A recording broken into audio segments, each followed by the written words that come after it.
అమ్మా చుట్టూ కిరోసిన్ పోసిందమ్మా.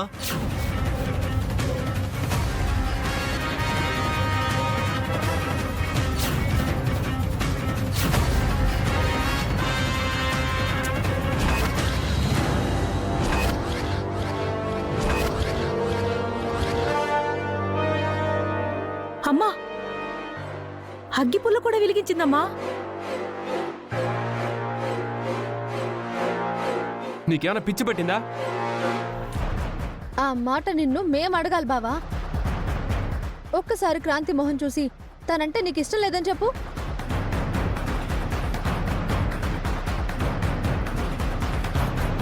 నీ మాటలకి నేనేం పడిపోను. మా అమ్మ ఇష్టమే నా ఇష్టం.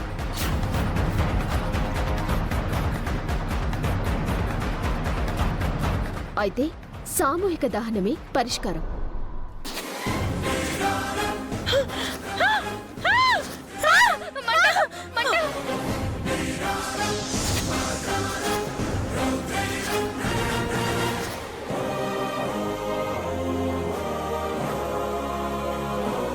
అయ్యో మంటలు!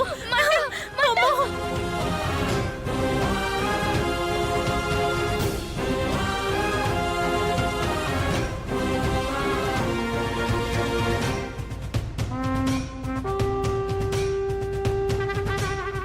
ఏమై వెళదాం పదే. రండి. ఆగండి అన్నయ్య. ఏమండి ఏమండి ఆగండి. ఏంటండి ఆగేది?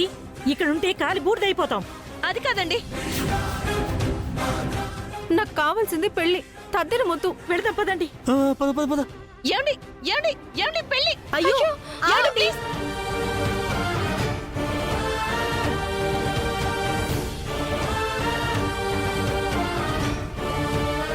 ఏంటే ఈ సంబంధం చెడగొడితే అయిపోయింది అనుకుంటున్నావా? ఇంకో 100 సంబంధాలు తీసుకొచ్చినా ఇదే జరుగుతుంది. అమ్మా ఇది మొండిది. దీంతో మాట్లాడి మనం నగ్గలేం. తెలుసురా, ఇది మొండిదైతే దీనికంటే జగమొండిని తీసుకొచ్చి నీ కట్ట పెడతాను. దాంతో దీన్ని 4 తన్నించి ఇంట్లోంచి మెడ పట్టుకొని బయటకు గెంటిస్తాను. అది మీ వల్ల కాదు. చూద్దు గాని. నెల రోజుల్లో నా కొడుక్కి పెళ్లి చేయకపోతే నా పేరు లలితే కాదు. చిటికలు వేసింది చాలు. నెల తిరిగేలోపు పేరు మార్చుకోటానికి రెడీగా ఉండండి.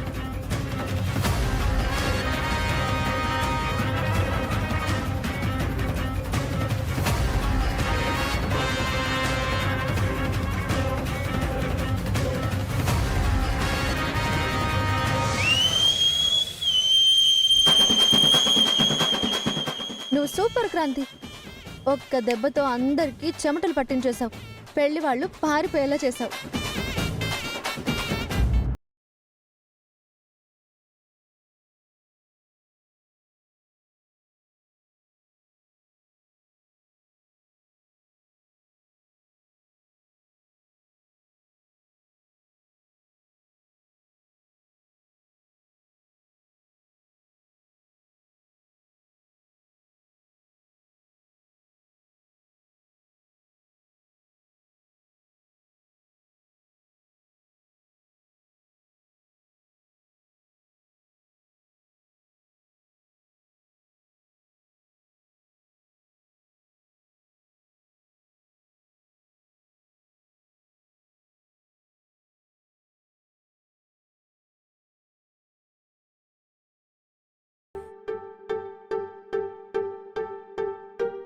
ఆయన మనసులో నా మీద ప్రేమ ఉంది పూజ. అందులో నాకు ఎలాంటి సందేహమూ లేదు. కాకపోతే ప్రస్తుతం నా మీద ఉన్న కోపం నా మీదున్న ప్రేమని కప్పేస్తుంది. ఎదిరించి ఆయన మీద కేసు పెట్టావు. నా భర్తని నేను బాధ పెట్టలేను. కాబట్టి ఆయనకి మరొక సంబంధం నేనే తీసుకొస్తాను. ఏం మాట్లాడుతున్నావు క్రాంతి? బావకి నువ్వు సంబంధం తీసుకొస్తావా?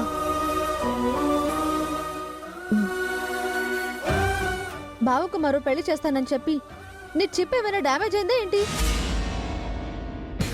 ఆయనకి మరొక సంబంధం నేను తెస్తాను అన్నాను, కానీ పెళ్లి చేస్తానని చెప్పలేదు కదా పూజ. అంటే ఇందాక అత్త ఏదో అన్నారు కదా, నాకంటే జగమొండిని తెచ్చి మా ఆయనకి పెళ్లి చేస్తానని. ఆ జగమొండిని నేనే ఏర్పాటు చేస్తే మనం చెప్పినట్టే వాళ్ళు వింటారు. వచ్చిన ఆ జగమొండి అత్తల్ని మా ఆయన్ని మడత పెట్టేస్తుంది. అప్పుడు గుడ్డి కన్నా మెల్ల నయమన్నట్టు, దీనికంటే క్రాంతియే 1000 రెట్లు నయమన్నట్టు నేను తీసుకొస్తాను. ఐడియా బాగానే ఉంది, కానీ అంత జగముండి మనకి ఎక్కడ దొరుకుతుంది? రాణి కాసుల రంగం ఉంది కదా, హా కరెక్టే క్రాంతి. తానైతేనే వీళ్ళకి సరైన బుద్ధి చెప్పగలదు.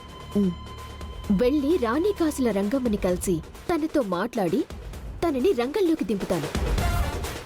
మా అత్తల్ని 3 చెరువుల నీళ్లు తాగిస్తాను.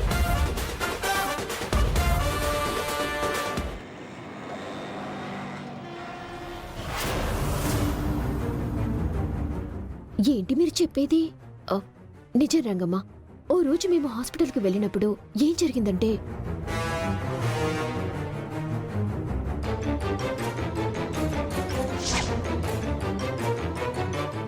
ఈవిడ నీకేమవుతుందమ్మా?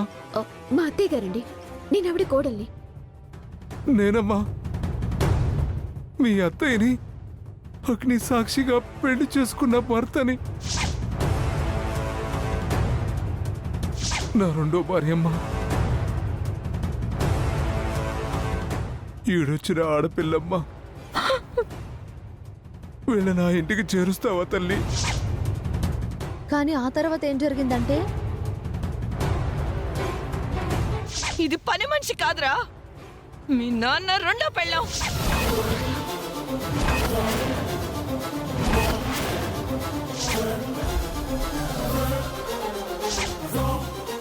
నా సౌతిని తెచ్చి నా ఇంట్లో పెట్టింది, నా కళ్ళు కప్పాలని చూసింది. ఇది నీ భార్యగా, నా కోడలిగా ఈ ఇంట్లో ఉండటం నాకు ఇష్టం లేదు. సారే గారు మీకు అంతా చెప్పారుగా? చెప్పారమ్మా. మీ అబ్బాయికి రెండో పెళ్లి అంతేగా? మీ అబ్బాయికి మా అమ్మాయిని ఇవ్వడానికి ఎలాంటి అభ్యంతరమూ లేదమ్మా. నీ మావయ్య వాళ్ళు తప్పు చేస్తే నిన్ను శిక్షించారా? అంతేకాదు రాణి, ఇప్పుడు ఆయనకి మరో పెళ్లి చేయాలని ప్రయత్నాలు కూడా చేస్తున్నారు. ఆ వచ్చిన పెళ్లి సంబంధాన్ని క్రాంతి చెడగొట్టింది. కానీ ఈసారి జగముండిని తీసుకొస్తాను, క్రాంతిని బయటికి వెళ్ళగొట్టేలా చేస్తానని మా అత్తయ్య శపథం చేసింది. ప్రస్తుతం ఆ ప్రయత్నంలోనే ఉంది. అందుకే నీ సహాయం కోసం వచ్చాం. అన్యాయం కదా ఇది, అందుకే నేను సహాయం చేయమంటున్నాను కదా. ఆ, కష్టంలో ఉన్న వాళ్ళకి సహాయం చేస్తే ఆ భగవంతునికి సేవ చేసినట్టు అని మా అమ్మ చెప్పేది. ఖచ్చితంగా నేను మీకు సహాయం చేస్తా. కాకపోతే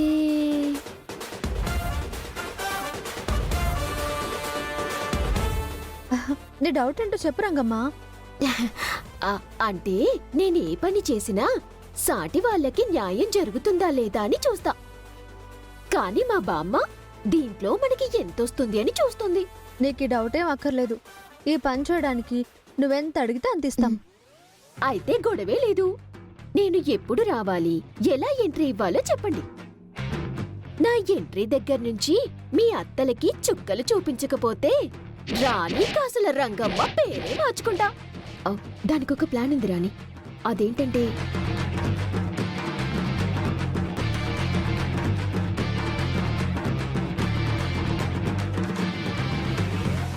చాలు, నువ్వు హింట్ ఇచ్చావుగా, ఫాలో అయిపోతా, చెలరేగిపోతా.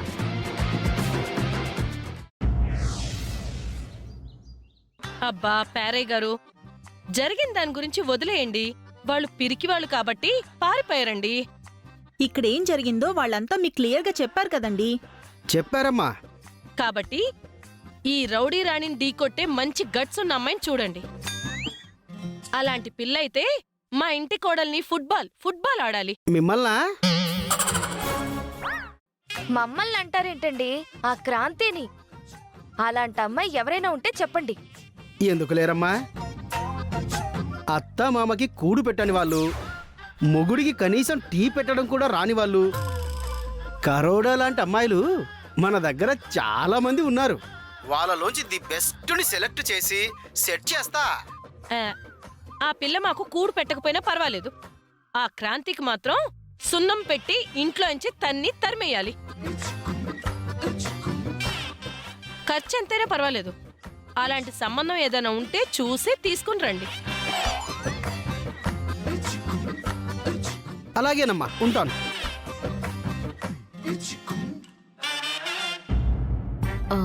ఏంటత్తయ్య, కొత్త సంబంధం కోసమా? అవునే, ఒకళ్ళని బెదిరించి పంపించినంత మాత్రాన ఆగుతాననుకుంటున్నావా ఏంటి? ఛాలెంజ్ చేసావు కదే.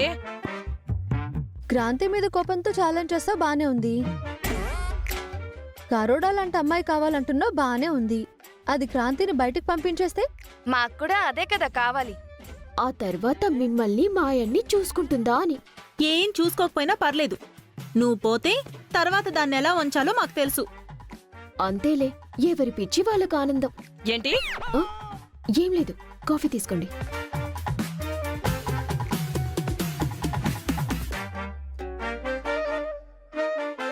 ఏమండి, కాఫీ? నాకేం అవసరం లేదు. పూజ, నేను చెప్పానా? మీ బావ నేను కాఫీ ఇస్తే తీసుకోడు, ఇందులో ఏ వశీకరణ మందో కలిపి తనని వశం చేసుకుంటానని భయపడతాడని. అవును, పిరికోడని చెప్పావు కదా. నువ్వు చెప్పినట్టే చేస్తున్నారు. ఎవరు పిరుకోడు? మందులకి మాటలకి లొంగిపోయేవాడు కాదే ఈ కళ్యాణ్. ఇడు. పూజ, చెప్పానా? ఏం చెప్పావే? బావ క్రాంతి అంటే ఇష్టం, ఆయన మనసులో నేనున్నాను, నేను కాఫీ ఇస్తే తీసుకుంటాడని చెప్పింది అత్తయ్య.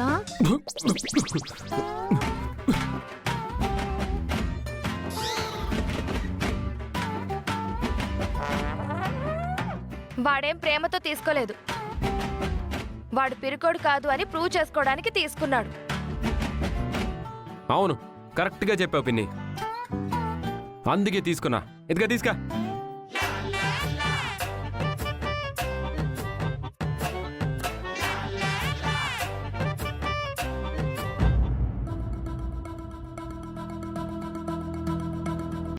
అరే అత్తయ్య, ఈ న్యూస్ చూసారా? ఏంటే? బంగారు నగలు ఆక్షన్ పెడుతున్నారంట. అంటే ఏముంది, బ్యాంకులో తాకట్టు పెట్టి విడిపించుకోకుండా పెట్టిన బంగారాన్ని ఇలా తక్కువ రేటుకి ఆక్షన్లో పెట్టి అమ్ముతారు. కొందాం అత్తయ్య. పాత బంగారం మనకెందుకే? ఎందుకంటావేంటత్తయ్య? త్వరలో వరలక్ష్మి వ్రతం ఉంది కదా, అప్పుడెట్టు షాపింగ్కి వెళ్ళి బంగారం కొంటాం కదా. అవును, అదేదో ఇప్పుడే కొంటే హాఫ్ రేటుకే దొరుకుతుంది కదా. పూజ, వాళ్ళకిష్టం లేదంటే వదిలేసే. పద, మనం బంగారం కొనుక్కుందాం. ఎందుకే? ప్యాంటు షర్ట్కి ఏమైనా తగిలించుకుంటావా? ఏదో ఒకటి చేసుకుంటామండి. పద పూజ. ఏ ఆగు. అంతంత మాత్రం బ్యాక్గ్రౌండ్ ఉన్న నువ్వే బంగారం కొంటాను అని ఎగేసుకుపోతుంటే కోటీశ్వరుడి కూతుళ్ళం ఇక్కడ. మేము ఊరుకుంటామా? పదండి అక్క, మనము వెళ్దాం. అయితే పదండి.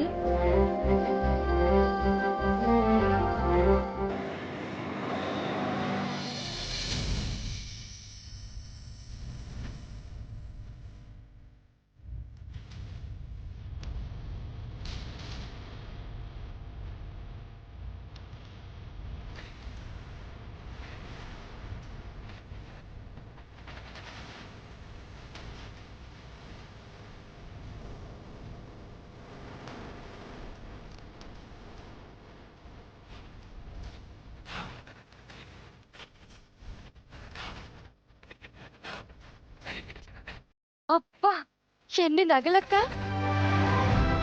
చూస్తుంటే కళ్ళు జిగేలుమంటున్నాయి. తాకట్లో ఉన్నవి తక్కువ రేటుకి ఇస్తున్నారు కాబట్టి మొత్తం ఈ నగలన్నీ నేనే పాడేయాలనిపిస్తుంది. మొత్తం పాడేయాలంటే ఈ బ్యాంకుకి కన్నం వేయాలి. అలాంటి అలవాట్లు నీకుంటాయి. బై బర్త్ మేము గోల్డెన్ స్పూన్. ఇదిగో ఆక్షన్కి బ్యాగ్లో 10 లక్షలు పెట్టుకొని వచ్చాం. ఆల్రెడీ ఆక్షన్లో పాల్గొనడానికి 1,00,000 రూపాయలు అడ్వాన్స్ కూడా కట్టాను. మా అక్క పాడుతూ ఉంటుంది, నువ్వు పక్కన కూర్చుని నోరెళ్ళు పెట్టుకుని చూస్తూ ఉండు. అలాగే.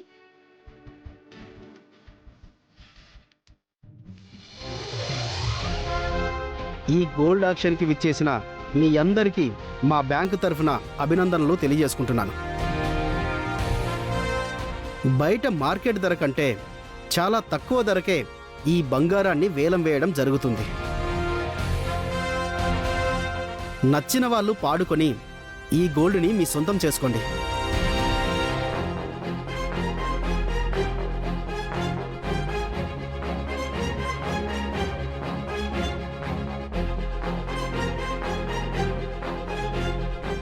ఇది 15 తులాల హారం.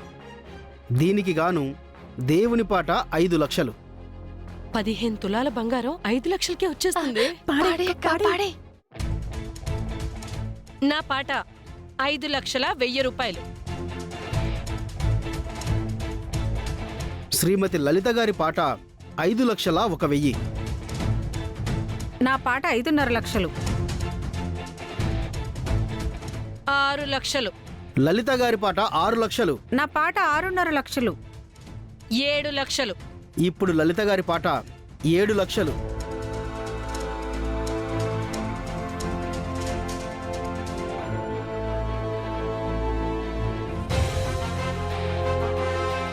ఒకటోసారి,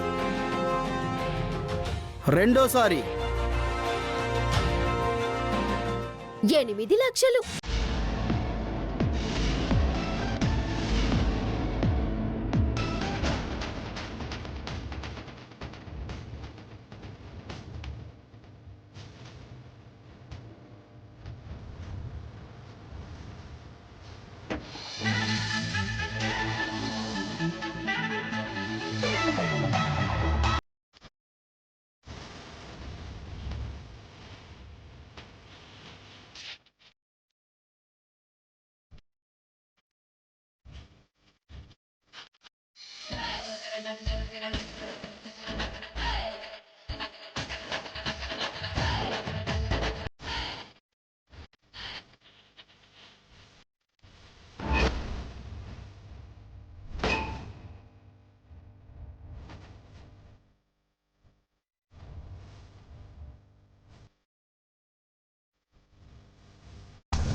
అమ్మా, తను రాణికాసులు రంగమ్మ కదా? కూటికి లేకుండా పుట్టింది, ఇదొచ్చి పాట పాడుతుందా ఏంటి? ఏం పేరమ్మా? రాణి కాసుల రంగమ్మ ఉరఫ్ రాణి. రాణి గారి పాట 8 లక్షలు.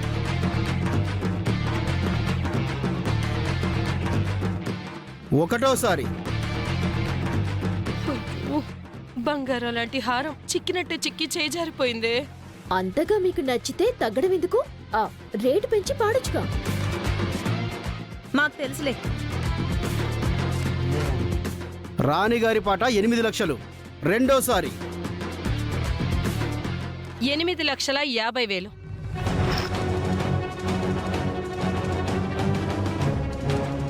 లలిత గారి పాట 8,50,000. నా పాట 9 లక్షలు.